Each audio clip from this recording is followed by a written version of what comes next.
All right, what's up, guys? I'm Connor Ferguson here with the entire gang for a new episode of the Asphalt Podcast. Noah Nelson, that way, Josh Olmstead, Caleb Slowhawk. Going to get into everything NASCourt on this one. We're going to delay our new episode of the Dirt Show until next week. Eric's not; he's sick, so just put that out there. Some rumors that there might be some schedules coming out soon. If that happens, there might be an emergency show with me and Quentin, me and Damon. Depends who's around. I might pull Caleb and do it. He hasn't been kicking butt for us the entire week and doing NASCourt stuff like every night for hours on end. He has been doing that, I should say. Anyways, we're going to get into everything with that here in a little bit. First, I do want to start out and thank Chris Weiser and the Weiser companies. They hopped on board during the Knoxville Nationals. And if you're a diehard fan of the show, you've probably heard this before. Except we've been getting some good numbers on the NASCourt stuff. So if you're new, thank you for joining us. We're going to try to bring a little I guess I'll get into that in a second. But shout out to the Weiser companies and some big stuff coming in 2026. Just some of the stuff we'll do. I don't get court very well. I don't get the lawyer words very well. I'm sitting down to watch TED 2, and that is my refresher into the words they use in court. And that's the extent of my knowledge. So this will be. Make sure if you got any questions across the entire show, put it in the comment section. We'll answer all of them, and we'll be getting explained what the first 3 days of this court case have been like here in just a second. So I'll play the theme song and we'll get right into it.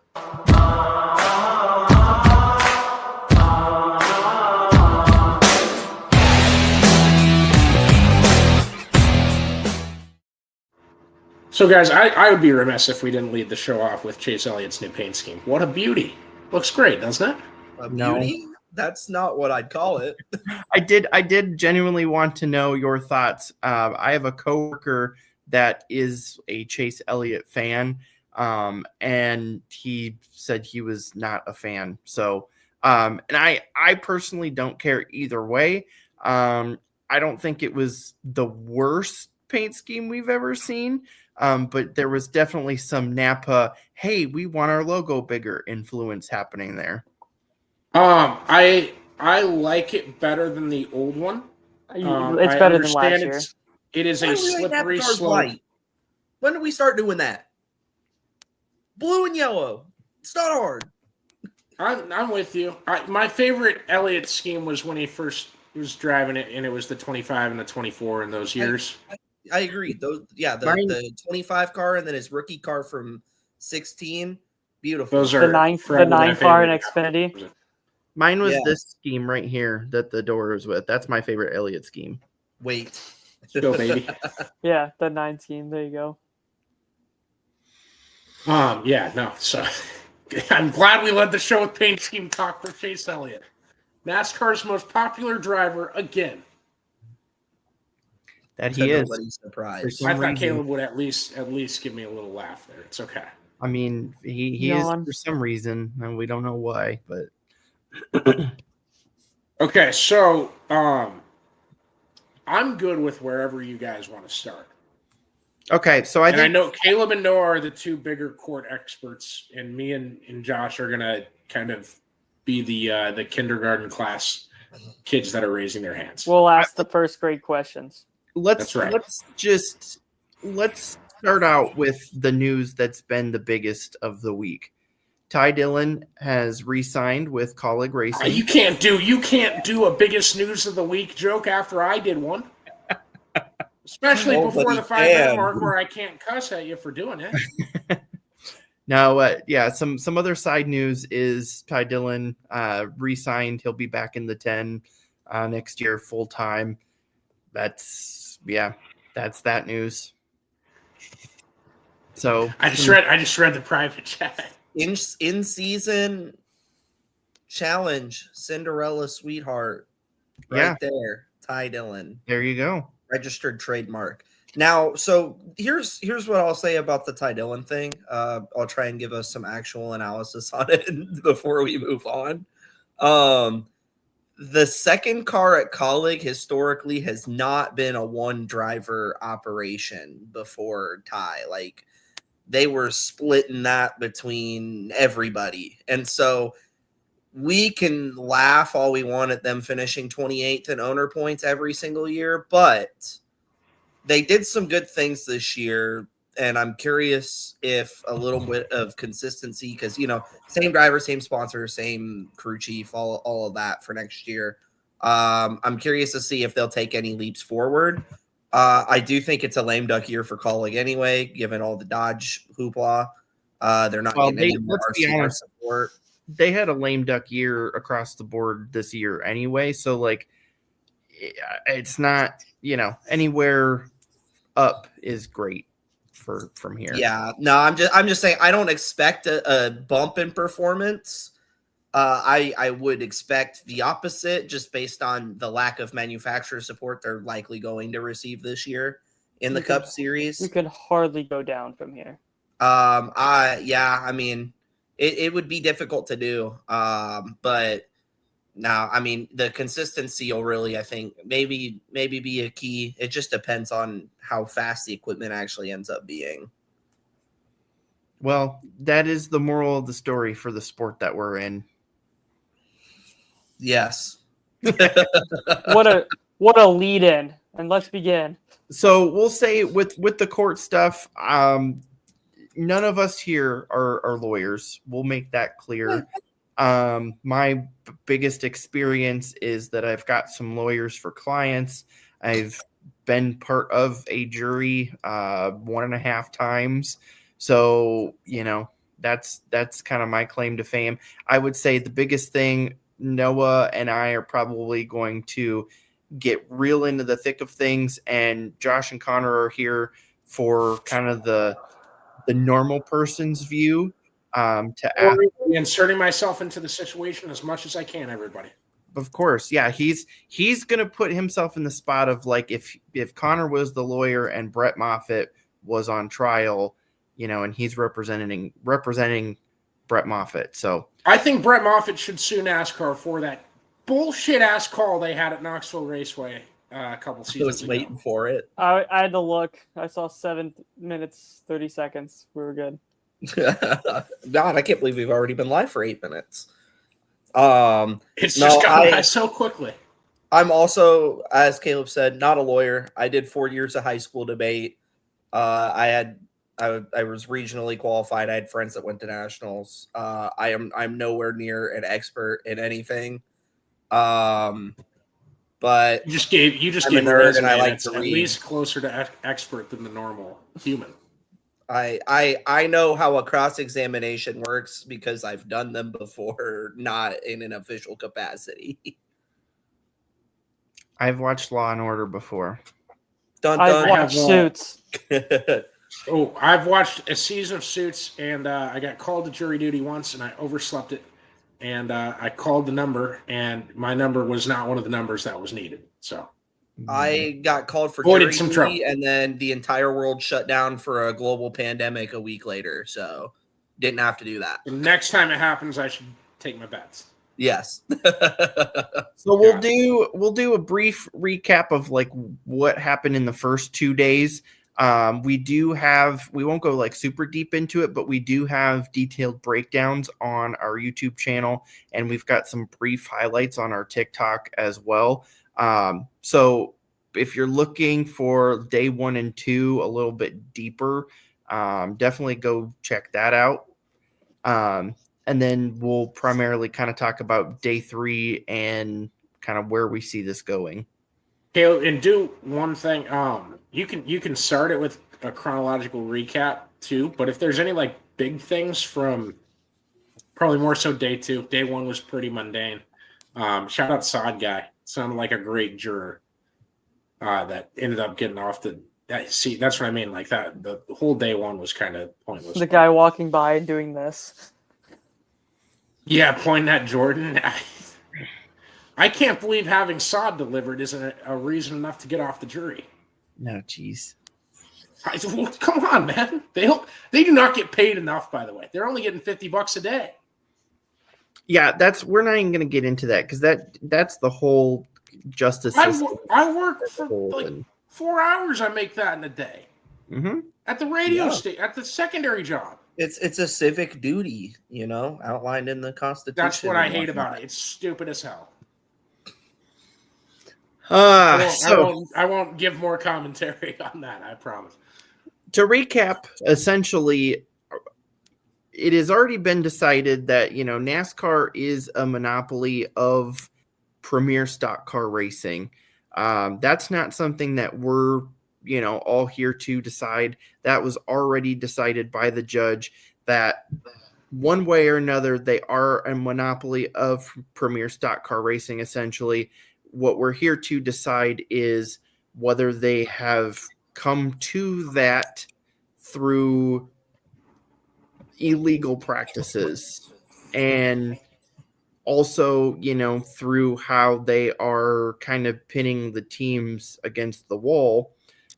So a lot of fans and people that have been watching have spoken about there being a lack of evidence and a lack of, we'll say lack of evidence and a very prominent emotional part of, this beginning of the trial. And what I will say is you have to kind of lay the foundation of the house before you can really start to build the house. So that's what a lot of the first part is. In day one, we saw the jury selection, which I was surprised was as short as what it was.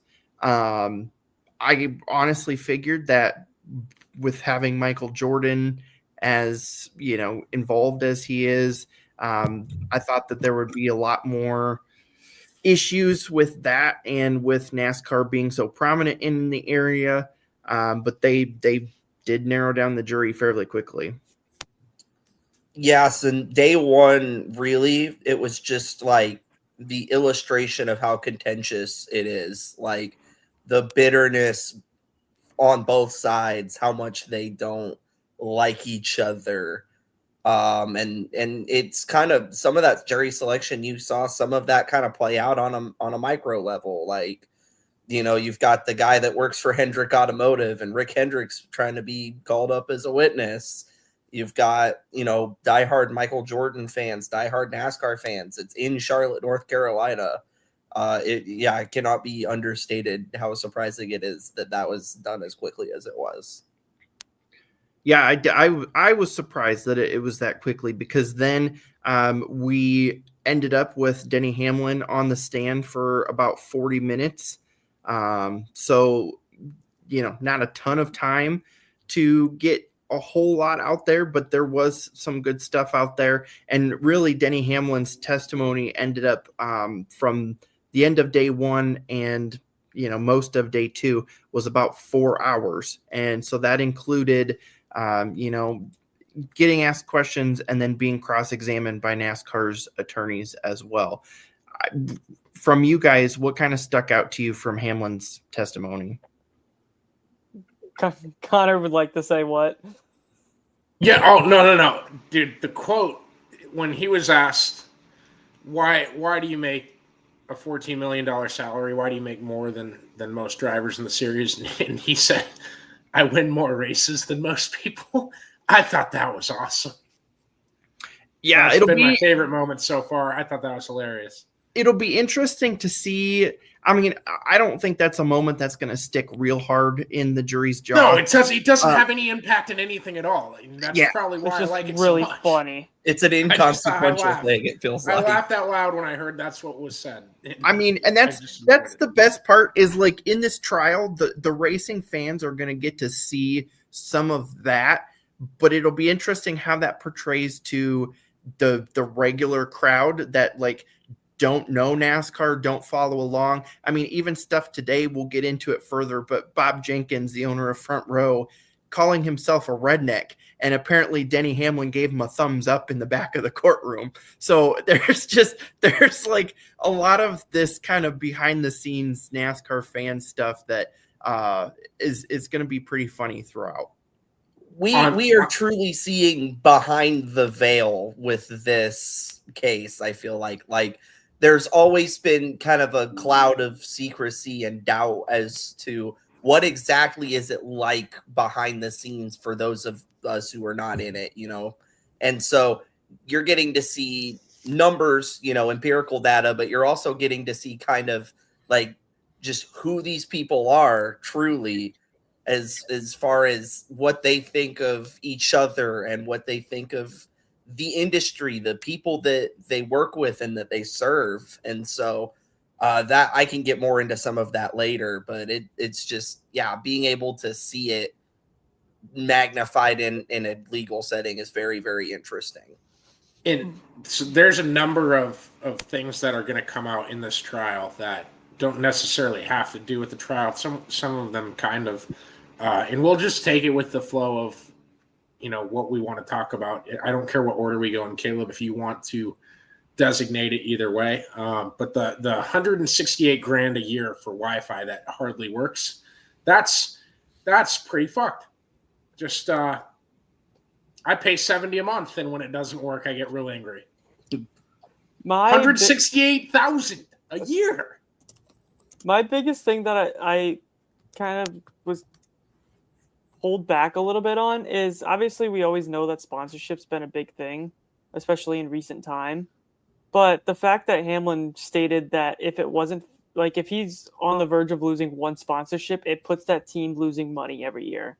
Like, to think you're shelling out that much money to where you're barely hanging on by a thread for the green is just like, it kind of puts in perspective on really how much all of this is affecting teams. But I tell you that something that got brought up is going to very negatively impact that statement right there. And I think tell us what it is.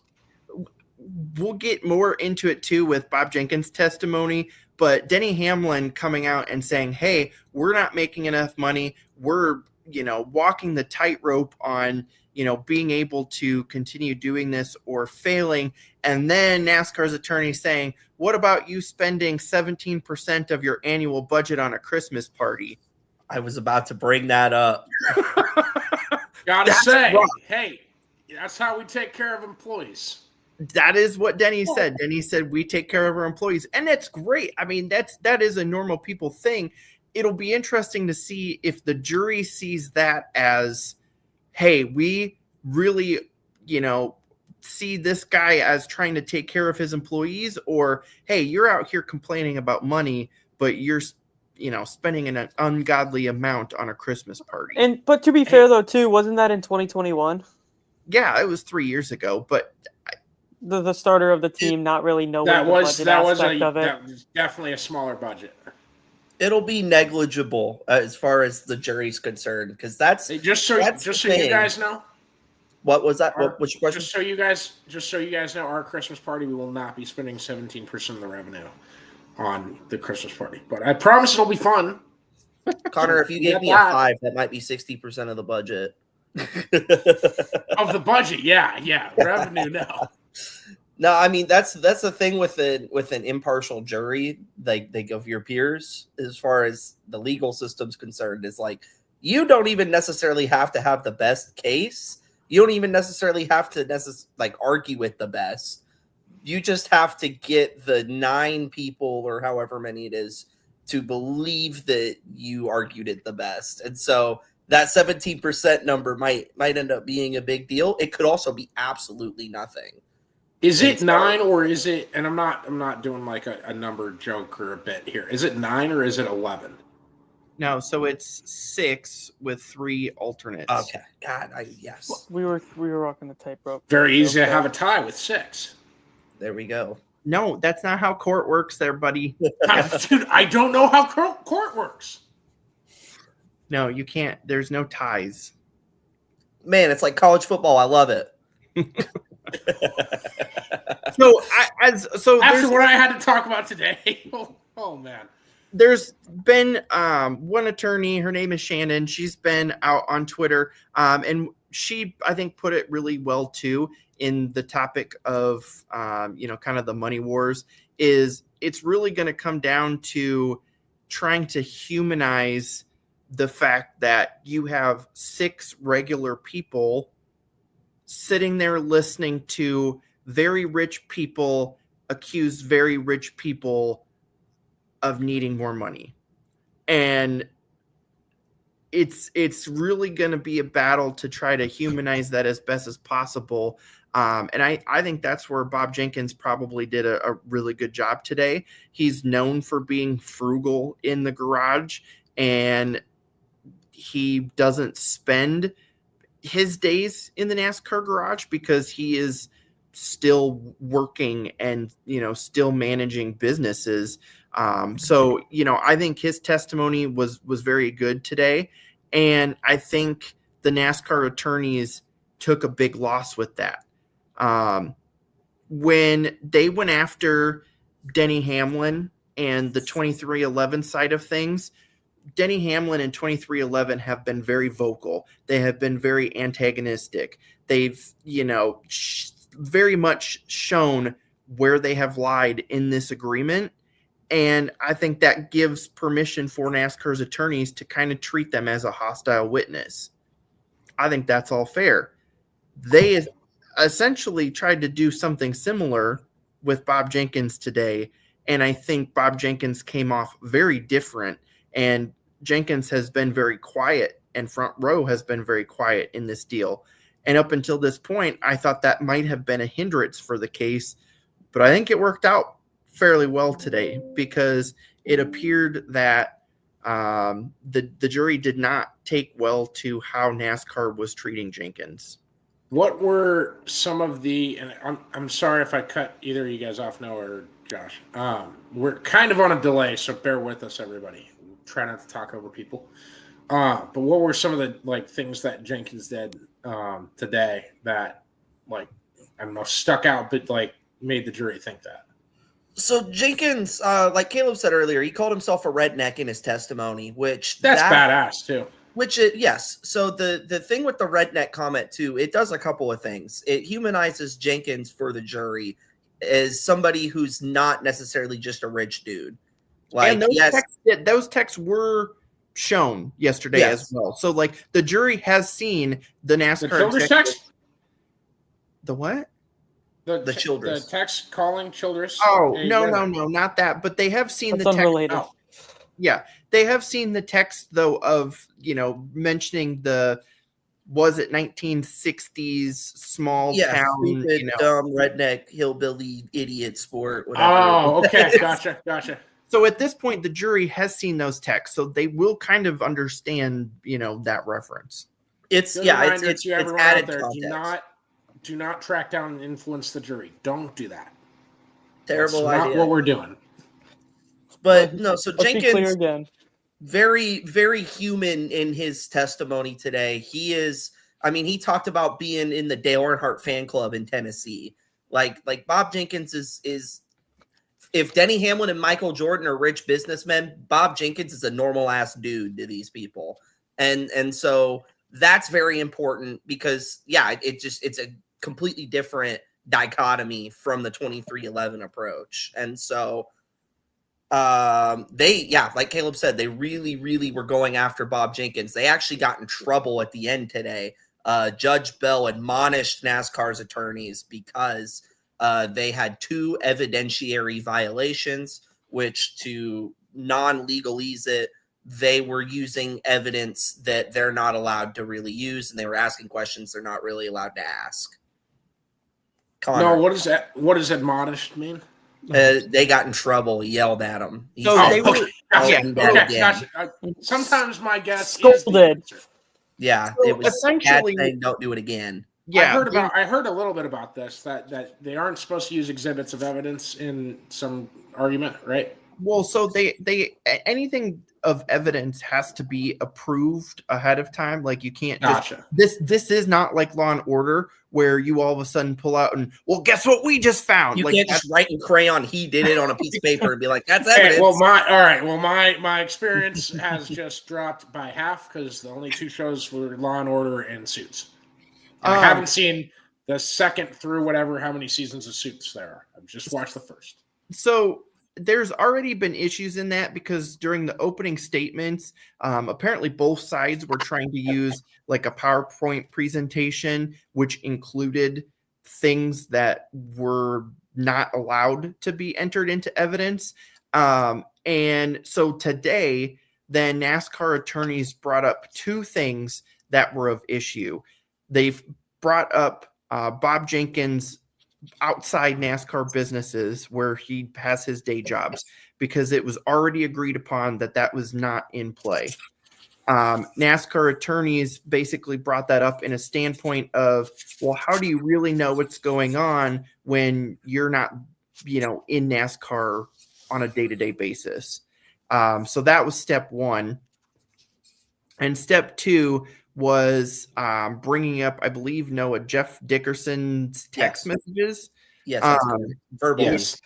He can get into more detail of too if he wants, but basically brought those up, and those also were not supposed to be brought up. That's a big deal. So who was Jeff Dickerson? I heard all this today. Who was Jeff Dickerson? One more time. Owner of Spire Motorsports, as far as I know. So they had brought up that in his text messages he had said the charter system seems fair, and they threw it out because he's not on the witness list. Yeah, so Jeff Dickerson is an owner of Spire, just to confirm that for anybody else that was confused. Because essentially, I mean, that's like a hearsay thing. You're going to bring up what Jeff Dickerson said, but Jeff Dickerson is not going to be at any point in the room. Jeff Not to Dickerson mention, we're not does looking not at a want piece to be of involved. paper. They're not looking at text messages on paper. They're just saying, well, didn't you say this to this guy or vice versa? And it's like, nope, that's not how law works at all. So, well, because you could arguably be saying like, no, this is what I meant, or I was being sarcastic, right? Well, and I could say right now, well, I have a text from Noah saying that, he makes $75,000 an hour. But if Noah's not in the room and will never be in the room, how are you supposed to take that for legal word? And how are you as a jury supposed to that one to me? As a jury, like, how are you supposed to separate that, like the fact from fiction in that one too? So that's why it's a problem. And it is a big problem. So the judge basically said, hey, either side, if you do that again, there's going to be punishment. Now the punishment, what? I was going to say, I wonder what the punishment really would be, whether they're going to fine them or... This is what I don't get. We're doing modern sports refereeing here. The same side flubbed up twice, and both sides get a warning. I mean, yeah, that's typically how that works in the court system. Fucked up, Judge Bell. Well, that's fucked they up. also kind of got nonsense bullshit. You're inserting yourself a little too much.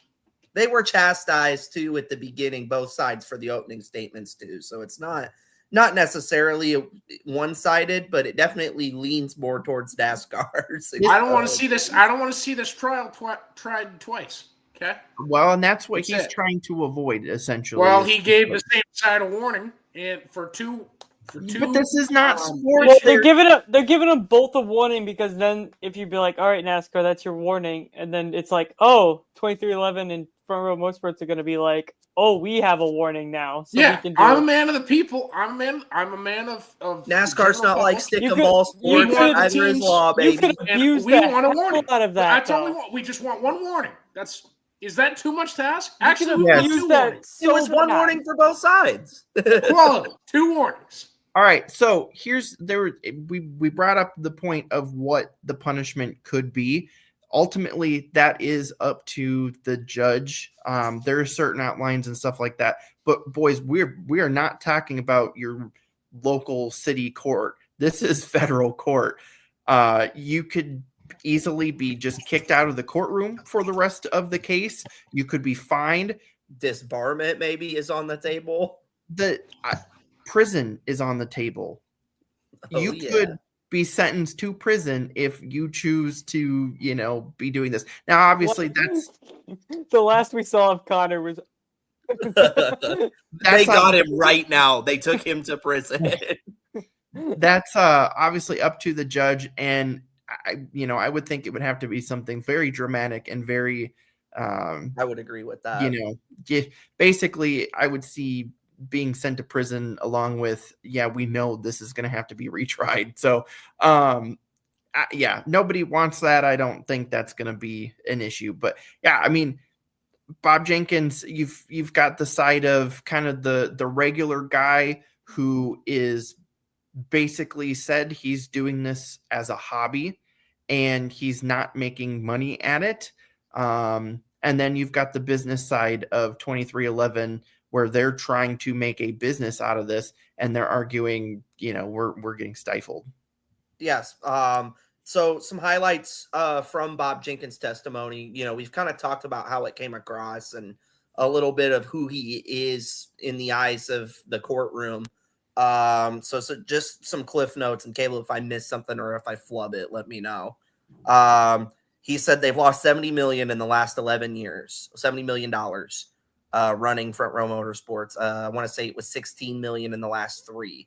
One of the questions really to him was, well, why'd you go out and buy a Stewart-Haas Racing charter for $30 million? And the quote from Bob Jenkins was, we're sitting on something special here, like we're making progress. And so that, just kind of reinforces this is a hobby. Like, I'm a dude that owns Long John Silver's franchises, and I like going to the racetrack on the weekends. And so that's a little bit different of an approach, like Caleb was talking about.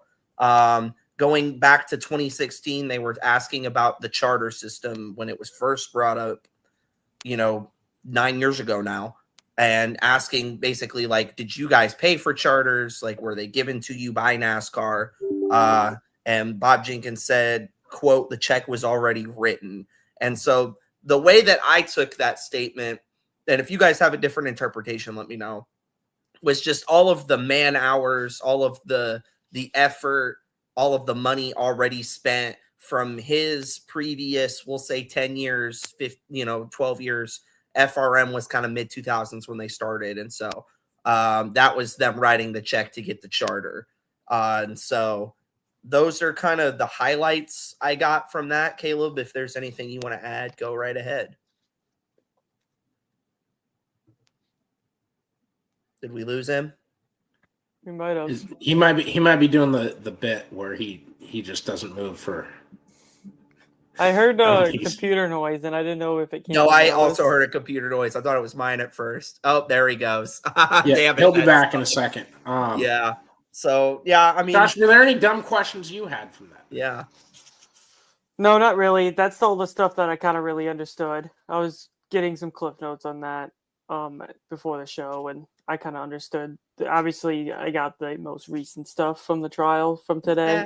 You're back, Caleb. And Bob Jenkins stuff was majority of that, so I got a good grasp on that portion of it. So I kind of understand where Noah's coming from and all those points, and I got the same interpretation. So I went to go throw it to you, and you were gone. Yeah, I know. I heard it all. I don't know that I really have a whole lot to add. As far as his side of things go, You want to move on to Scott Prime? Yeah, we can move. There was a lot of Scott Prime, so let's go to Scott Prime. Yeah. So basically, Scott Prime, executive vice president of NASCAR. He is, I believe, what in the text was the scribbled out guy. So we've kind of figured that part out. Oh, that's a Scooby deal. Yeah. I don't know if he is the whole, like in all of the texts, but I know like the ones that were just shown to the jury, I believe he is the other one. Could be wrong. But he testified for a decent part of yesterday and then a decent part of today as well. So there is a lot of kind of interesting moments with him. They talked a lot about the track sanctioning agreements yesterday, and it kind of led to talks of, they're making the tracks turn away businesses like SRX and series like that, and signing 5-year agreements and stuff like that. There was a lot of questions towards Scott Prime of why are things this way and why are things done this way and how does this work and yada yada. And it sounds like Scott Prime didn't have an answer to a lot of things. It was a lot of like, I don't know, I don't recall. It was, I'm not involved in that. I'm not involved in that, especially things like there was pitch decks for like track agreements that he was sending to people. And he was questioned about stuff like that. And his response was, well, I didn't put that part of the pitch deck together. And there was meetings that were set up between people that he was asked about. And he essentially said, oh, I don't know. I didn't attend the meetings. I just set the meetings up. So it very much, he tried to come off as like a, hey, I just work here type of guy. And I think Kessler, the team's attorney, kind of rerouted it in a good way, because he then turned and asked Prime what his annual salary was, and it is $400,000. That's not a normal person's salary. So, Caleb, one of my biggest gripes with court is we could sit down in a room and have a conversation and settle this thing a lot better and a lot faster than they do in court. Objection. Yeah, that's the shit I'm talking about. Briefcase. Jeez. Briefcase. When so like if you had said to me, if there's some kind of issue, this is all hypotheticals, obviously. There's some kind of issue, and you were like, I sent that sponsorship deck to this company. I did not look at those 2 pages. I'd sit there and ask you, why the fuck would you send a sponsorship deck to a company and not look at all the fucking pages in it? Was that asked? Is what I'm trying to get to the bottom of, which what I'm trying to say is like, is the defense of like, oh, I didn't see that. That's like fucking admissible or not admissible? To a permissible? point. Permissible. That's it. We think of it in this context. Let's say I'm trying to go find sponsors and I'm putting together a little packet of things and I've put in a bunch of information, but then you come to me and you say, hey, I want to include this page of information in there. If it's my job to, and I'm putting it together, whatever, I'm just going to say, okay, you're trustworthy. I'll put that in for you. Good to note for future sponsorship decks. But, essentially, you're not going to think a whole lot of it, because you're probably not thinking that years down the road, you're going to be in court having to defend yourself against it. Well, but when I call people redneck idiots over text, I mean it. But, a lot of it, you have to remember, too, like a lot of it isn't, Scott Prime in this situation probably isn't scheming while putting these pitch decks together, but it's a collaborative project that they're putting together and then he sends out. But I think the point that was made with him being a $400,000 salary executive member is, okay, what responsibility do you have in this? This might not necessarily be your baby completely, but like, you have some responsibility to bear in all of this. And I think there was 2 things that was happening.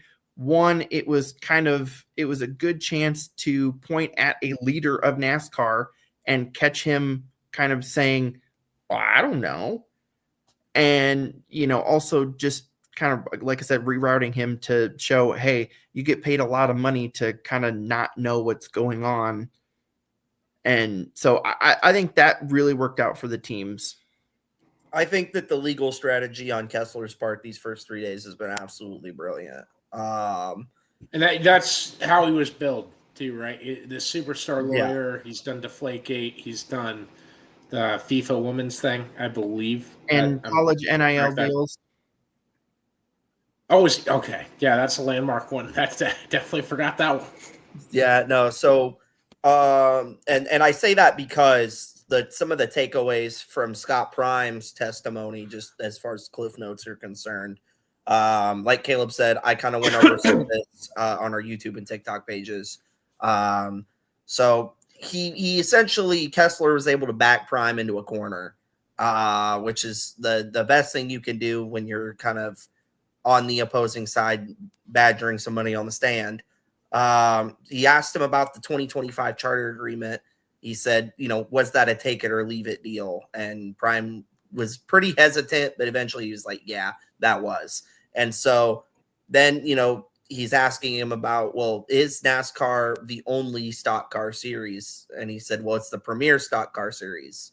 Well, why is it the premier stock car series? Because it's the only one. But it's important to note too that like Prime wouldn't admit to that. And so again, that kind of curtails into like after yesterday, especially a lot of fans were saying, well, they're just, kind of asking him questions that don't really matter. Today, we're finding out why that mattered because they were basically setting the line out and now they're yanking it back. And so we've seen that with a lot of them where now he's asking Prime questions that he doesn't want to directly answer. And now he has to. Yeah. And even just in the sense, though, of, are you guys a monopoly? Well, we're, the premier stock car racing. The jury's going to see that and go, okay, well, he answered the question, but he didn't answer the question. And that's, that's going to be a big deal to the jury, I believe. Yeah. The big thing with cross-examination is just like setting the hook. Like you're getting them to think that what you're asking doesn't matter so that later on when you ask a different question, you've got your building blocks. And so Kessler argues, quote, only a monopolist is going to offer a take it or leave it. Like you can sign our terms or you can leave. Like that's monopoly behavior. That's anti-competitive behavior, which I resolve. That the reason there's only 2 teams suing NASCAR and this wasn't a bigger holdout was because they said NASCAR told them that it was sign this agreement or lose your charter. Yeah, no, 100%. And so, it goes back to that text from, I believe it was Steve Phelps. Please correct me if I'm wrong. Where, we don't want to put a gun to their head unless that's what they want in regard to the charter negotiations, over the summer. And so, all the stupid things to say. Yeah. It just keeps digging their hole. My question is, when he said, we don't want to put a gun to their heads unless that's what they want, is he referring to they as in the France family in that situation? Oh, I think the team. No, I think he's referring to the teams that like they were doing it to themselves by continuing to fight the deal. Is how I took that. And so that's my question too, because it had been brought up before, but we really got a clarifying point today. That's probably a bad way to say that, but that the teams were essentially given the final draft of the agreement at like 5 p.m. one day and was told that it had to be, and it was midnight was the deadline, right? Yeah, you had 7 hours to review and basically decide whether you wanted to be in NASCAR still or not. That's crazy. That is crazy. Like, I think that's going to look pretty poorly. It's monopoly behavior for sure. And so, so the biggest non-answer of the day for me, Jeffrey Kessler is asking Scott Prime about, can teams race at other tracks with their equipment? And he's like, NASCAR didn't race on super speed, because the question specifically was like, can they race on tracks that aren't super speedways? And he was like, well, NASCAR didn't start out in 1946 on super speedways. I'm really glad you brought this up. Yeah, this is 2025, not 1946. So it was the biggest non-answer of the day for me, in my opinion. So I do want to remind people too, because we haven't gotten any comments tonight. Any questions you have? We'll probably be on for another 15 minutes here.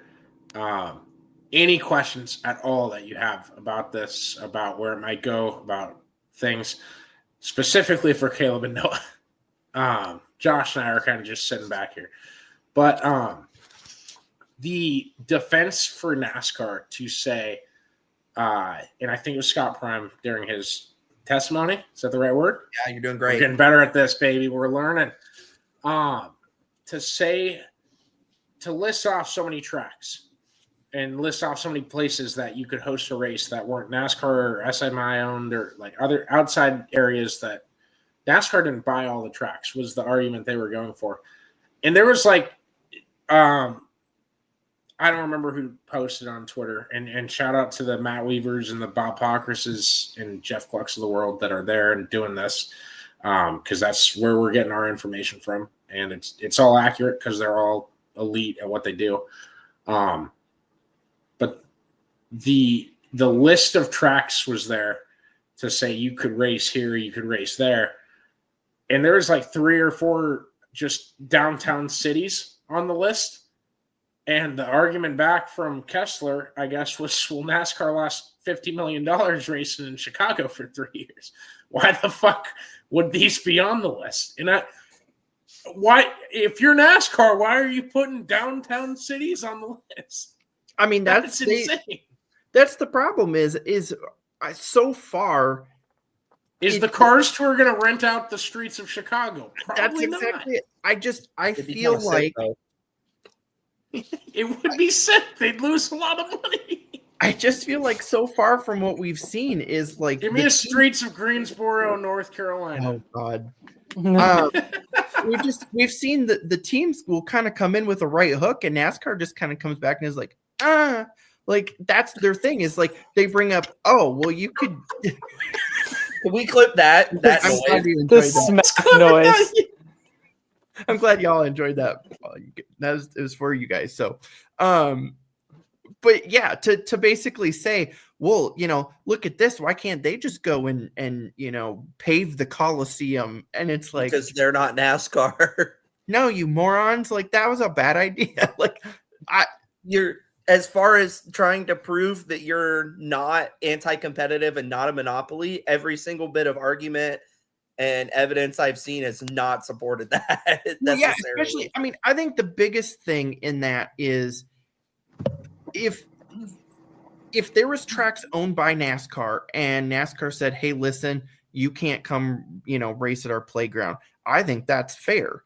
But to go to the Speedway Motors, whatever it is, Incorporated Motorsports, and all those people. To go to the SMI tracks and tell them, no, you can't have an SRX come race with you. That, I think, is the problem. That is where I think it becomes, all right, well, now you guys are in fire a little bit. The other thing I want to add too quick about the Scott Prime stuff, there was a lot of it that he had said yesterday that he kind of got called back on today. Shout out to Noah's cat. Yeah. What's up, buddy? What's his name again? Her name is Jewel. And I misgender his cat every week. Like the singer, Jewel. Yeah, pretty much. But there were some things that he had said yesterday, and even some things today too, that Kessler then kind of called back and kind of pinned him down on. One of which I know was, and I'm trying to remember the specifics, so Noah, help me out if you remember, but basically there was something in 2015 that was going on, and Prime basically said, oh, it really wasn't that big of a deal.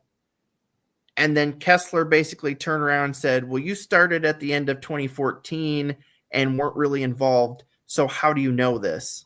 And Prime said, well, I really don't. And Kessler said, so then why did you say that, you gave us the impression that, you felt this way about it, but now you're saying you don't know. And I think that's going to be a big, plot twist in this is, okay, you're saying one thing, but it kind of seems like you don't really know what you're talking about. Whereas when they've tried to corner people like Hamlin, he's had a pretty poignant answer for those things and reasons for those things. Whether the jury sees that as practiced or not, that'll be the question. So my big takeaway from the first 3 days really has been it, and it's overarching through all the evidence and all the leaked text messages, you name it, that's come out in this process, is that NASCAR brass, NASCAR leadership, the way that they feel about their team owners, their teams, the people that work in the industry, and I'll say by extension their fans, is that they're dumb. They don't know what they're talking about, that NASCAR knows best, and that they feel like they're having to save everybody from themselves.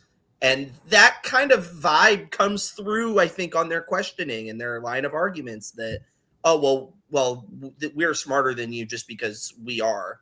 Like, you guys are just a bunch of dumb rednecks that like to drive cars. We're actually like in a business. And so obviously I'm taking this way further than anything that's really legitimately been said, unless your name's Richard Childress. But it's just, it has not come across well. I'll be curious to see what the next few days do as far as that. But I think that the court of public opinion currently has not been kind to NASCAR and their brass and their attorneys, and especially with Judge Bell giving them a warning at the end of today. Like it just kind of seems like things are not all right. I was just thinking that though too. I'm glad you ended it that way, because my point was going to be, it almost just sounds like we're only highlighting teams' points from like an external standpoint. You're probably like, oh my gosh, these guys are like on the team, but like that's actually how the court is going right now. Like, it is very heavily one-sided. It almost everything seems. The legal strategy from the team's side is just it's been brilliant, and the text messages that have come out, like I referenced them talking about the way they talked about Richard Childress, the way they talked about the sport in the 90s in its heyday. Like it's asinine. And so some of that thinking and that really does shine through. And so I'll let Caleb kind of add what he wants to now. Well, yeah. So I have a question for you three, because I have my thoughts on it, but I want to know how you guys are currently viewing those three that were in that group text. Steve O'Donnell, Steve Phelps, and what we allegedly is Scott Prime. Allegedly. Because it almost does seem, obviously they're in NASCAR's corner, but it almost does seem that throughout this process, those guys have tried to stick up for the teams more, and it's the Frances that have really been kind of public enemy number one, for a lack of a better term. I think that that's true for Steve O'Donnell, the way that O'Donnell has come across in his public appearances and everything that I've seen so far. Phelps, a little less so. The Scott Prime testimony today, I have less sympathy for. Anything maybe regarding him, just because it sounds a lot like he either doesn't know what's going on, which when you pay a dude $500,000 a year is dumb, or he's pretending to not know what's going on, which is just disingenuous and it's stupid business bullshit. I take it as disingenuous. Yeah. Absolutely, like 100% disingenuous. I'm not answering because my lawyers told me not to say shit here. Is that what you got, Josh? Is that even if all three of us are in agreement, it doesn't really matter in the grand scheme of everything. But right, we're not on the jury. Yeah. It don't matter. Right. And do not track down the jurors and influence them in any way. My big thing is, I feel like in this whole scenario, like excluding the Francis side of things, it seems like Prime's public enemy number one, in the sense of being against the teams over the three of them. But I also think he's kind of hurting in the same sense. you also have to keep in mind too that Prime, with his testimony between today and yesterday, you're going to get a lot of recency bias. And if you were already thinking about being in favor of the teams or against NASCAR, it's also going to be confirmation bias, right? And so those are also important to keep in mind that, yeah, it's easy for us to dunk on Scott Prime right this very second because he just had his testimony. Next week, things might be completely different. Like, this is something that is wholly unpredictable. And so I won't forget my grudge. I won't forget. I think that's a good point to bring up too. So, kind of the next steps of things. Hold on. We're still all answering the question. Oh, okay. I don't see how. I don't see how. Who hasn't talked? I talked, but Connor hasn't. I don't see how the Steves can. Jewel has an opinion. Yeah, what do you have to say? I don't see how the Steves continue at the helm of NASCAR with the stuff that has come out. I'm shocked they have not been. I'm shocked they have not been removed yet. I think it's a terrible look for NASCAR.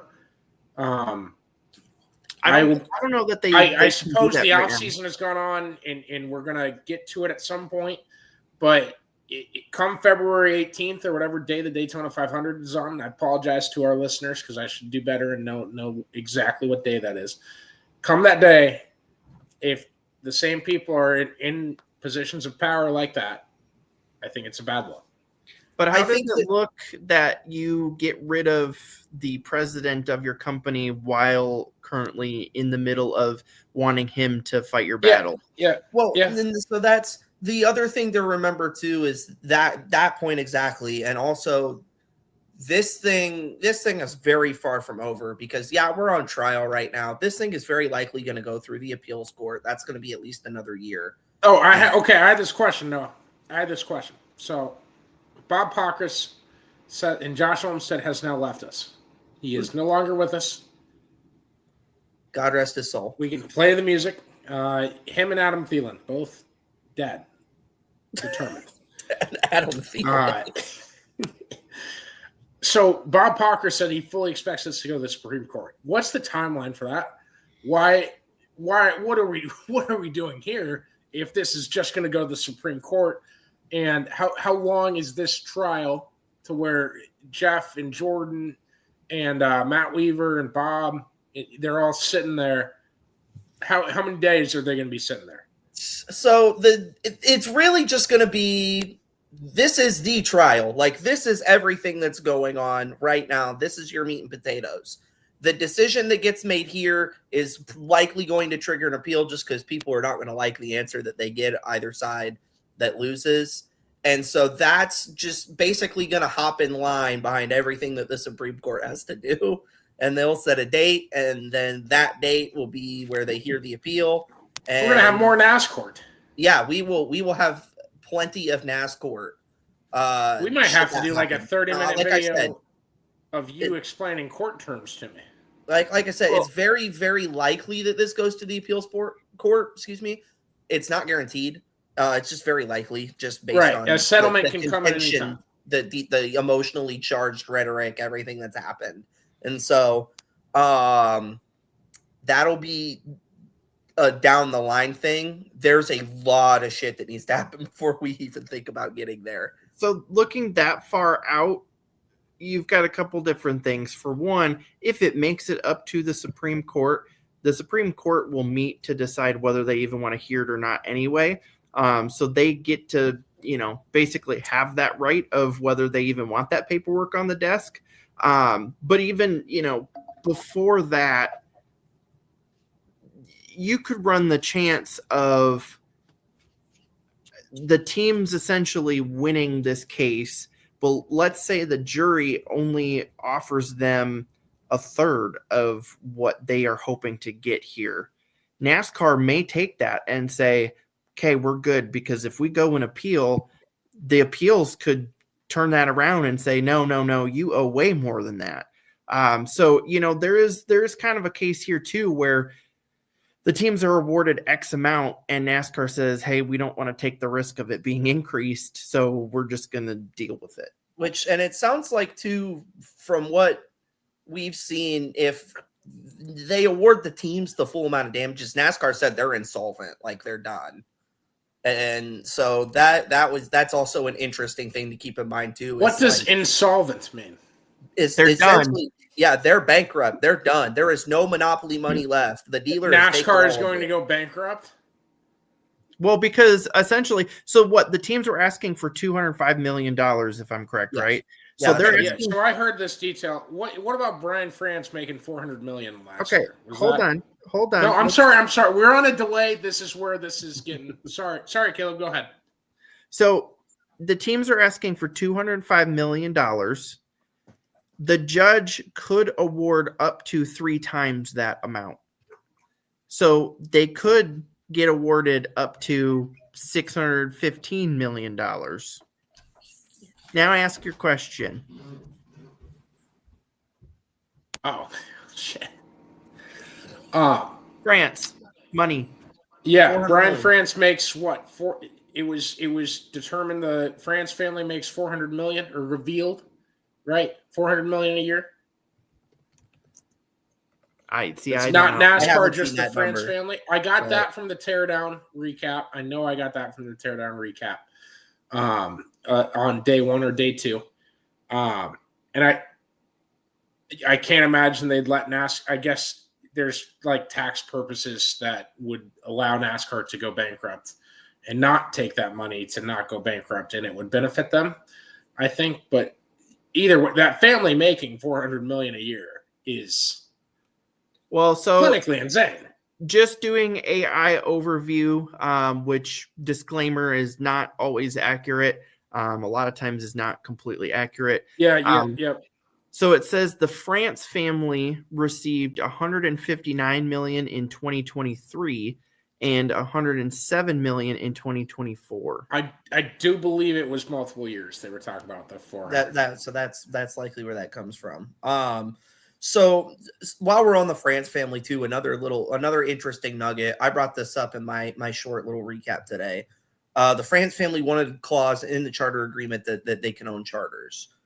And so that comes across 2 ways. Obviously, like there's the rumor that the France family wanted to own a car and run it.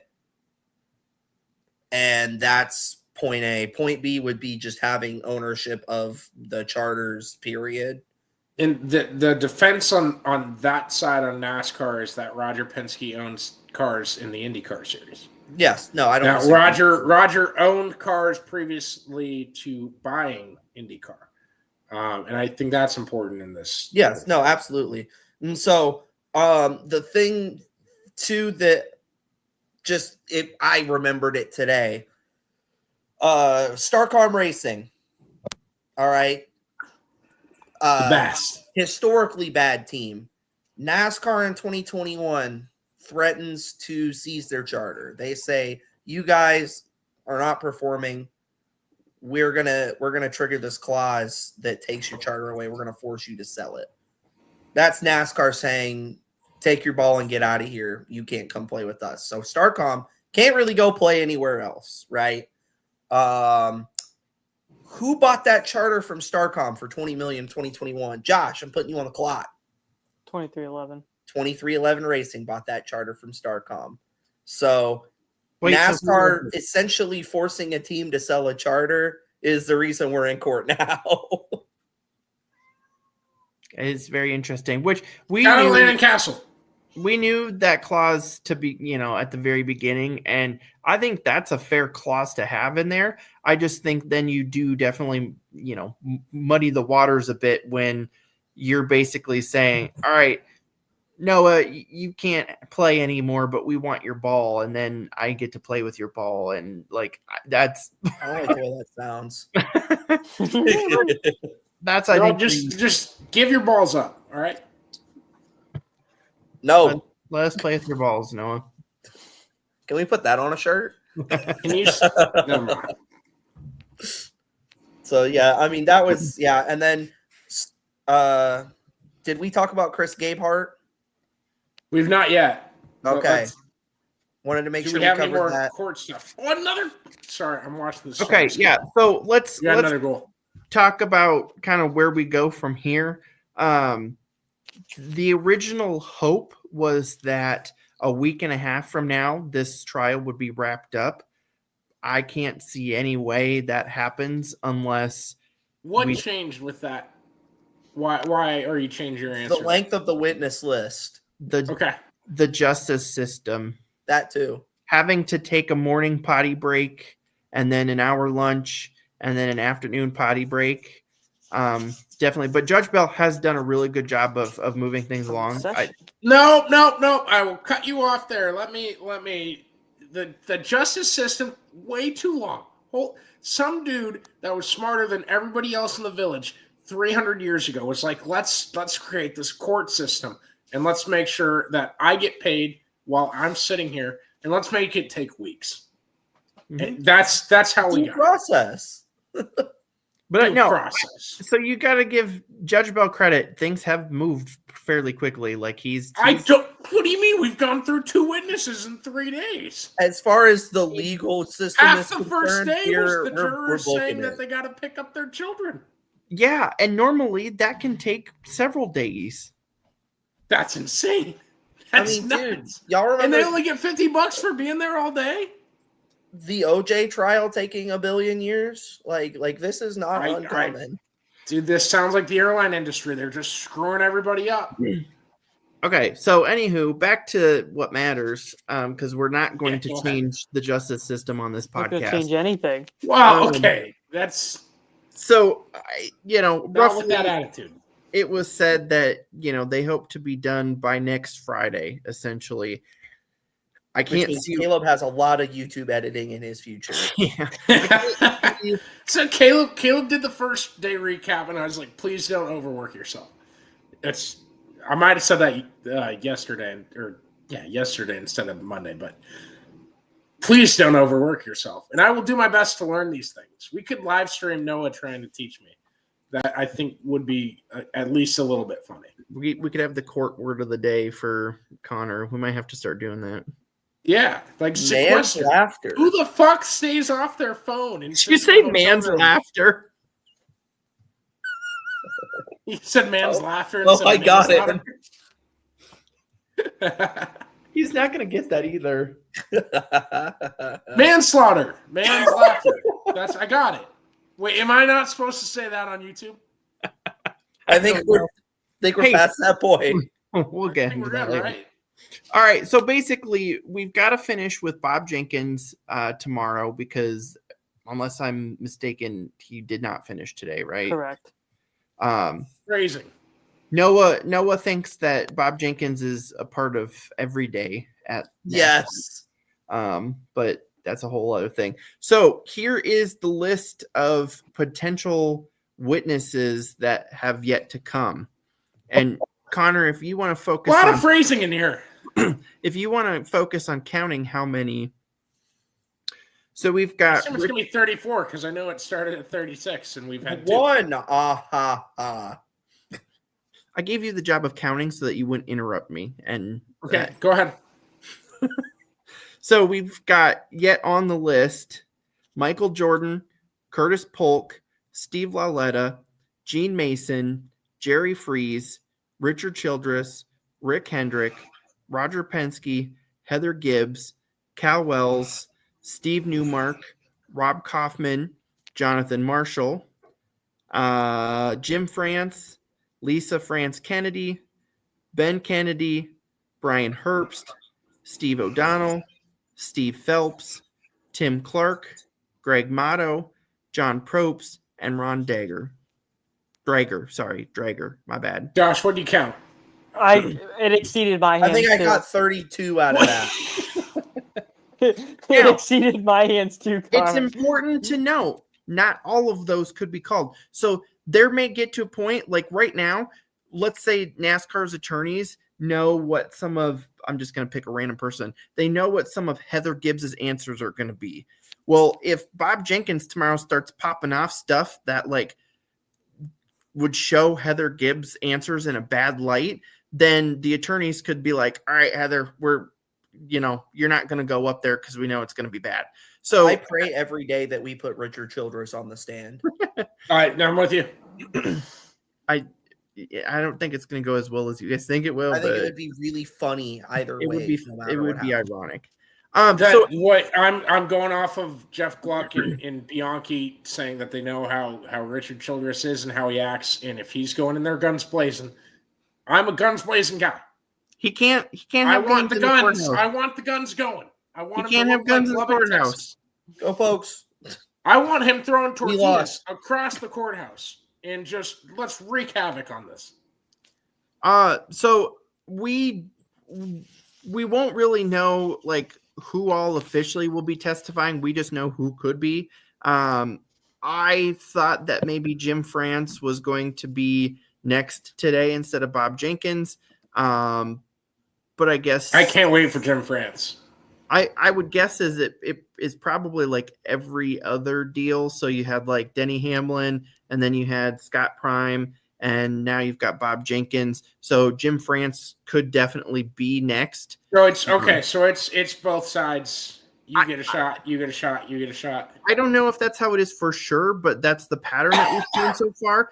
And Jim France was in court today. So it makes sense that he was there in preparation for if they were totally done with Bob Jenkins. And he had to I do want to say, I don't know, with Judge Bell and giving warnings to two teams when only one team deserved a warning, I don't know if anything's going to make sense in this trial. Oh, geez. God help. So I'm just trying to be unbiased and in the middle. right now we're essentially getting through 1.5 people a day, and there's 30 some. We could be doing You said the list. You said the list rivaled who? Oh yeah, Rivaled we're what? not gonna do that here. Sorry. Let's not do that here. I told you to say. Something Caleb, about famous lists. all right, for those commenting, there's a certain famous list in politics. You know which one we're talking about. Caleb asked me if it was okay if he compared this witness list to that list, rivaling the stardom and what was it, Caleb? What was The length. The length. The stardom and the length of that list. I think this list might be shorter than that other And he one, asked but- me if that was okay to say, and I'm the main guy here, I suppose, but Caleb is my PR guy, and I've never had a PR guy ask me, do you think that's PR okay? question. Because, it's always yes. Say it. Well, so for the reference, while I was editing the video, 2 days ago or whatever, and we were going through the witness list, I said, hey, can I compare this to the Epstein list? And of course, Connor green flag, but Right away. I saw it. I was like, He yeah. said- I he didn't said read it. people- I gonna would love like to this say shit. that Yeah. there is no connection between this list and the aforementioned other lists. but if you do a 6 Why'd you start degrees- saying the word, dickhead? if you do the 6 degrees, there is a connection. So if anybody that's watching, What is that? What's the 6 degrees? we'll get into that after the show. We're gonna have to start having like a after always race day podcast. We have post-show meetings anyway. Do you want to? That's what I'm saying, but they need to be live broadcasted. But like this is Do the they? main one. Why don't Yeah. we just play the theme song in the live broadcast? This is we have our normal one, and then we tell everybody put your kids to bed, and then we, The post show is just going to start. with me I going to the think if your bathroom kids every are time. offended that I call my employees dickheads all the time, probably shouldn't be listening. But that's Your okay. Glassdoor rating is through the roof, just so you know. Okay, so yeah, basically we got to get through whatever witnesses that they want to call. I'm just seeing into the future. Jim France could be next after Bob Jenkins. I think that will be very interesting. And then ultimately, once we get to the end of this road where we are interviewing people, there's two things that essentially it's been watered down to the jury must decide. And this is not official legal jargon, but this was a document that I believe Bob Parker shared today. So there's path 1, which is NASCAR has all the leverage and the teams will almost have to sign whatever charter terms we put in front of them. If we go this path, which we are happy to do. It will increase the friction and antagonistic environment with our teams and greatly impede any efforts to collectively grow the sport. Path 2 is attempt to find some common ground which addresses the team's needs and concerns without affecting NASCAR's ability to govern and control the sport in all areas that are important and necessary as the sanctioning body. Scott Prime essentially was alleging today that NASCAR has chosen path 2, and that's how we got here. Obviously, Denny Hamlin does not agree with that. Oh, so one you have your rights and the other one you don't. Well, and then there was the option 5 for Operation Gold Codes, and that's a we've covered that on here before. That's the Monster Jam. That's the Monster Jam. That's when NASCAR just becomes a big Mumford and Sons concert. But yeah, I mean, essentially, it's and I have to look further into this because I haven't got a chance to look, completely into this. But it basically, like, this is the plan for Jim France's meeting that he had. And I mean, path 1 specifically even says in parentheses, we are happy to take the path of increasing friction, antagonizing, and basically putting the teams in a spot that they have to do what we say. Which sounds rather monopolistic. Would you agree?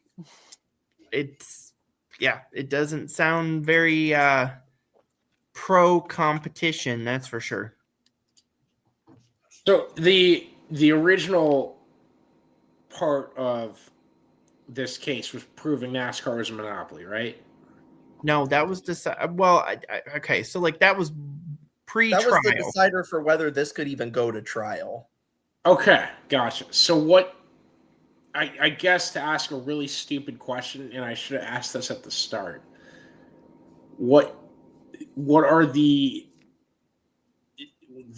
paths to winning now? For what are the teams trying to prove in this whole thing? Didn't I just read it? You are trying to. No, you.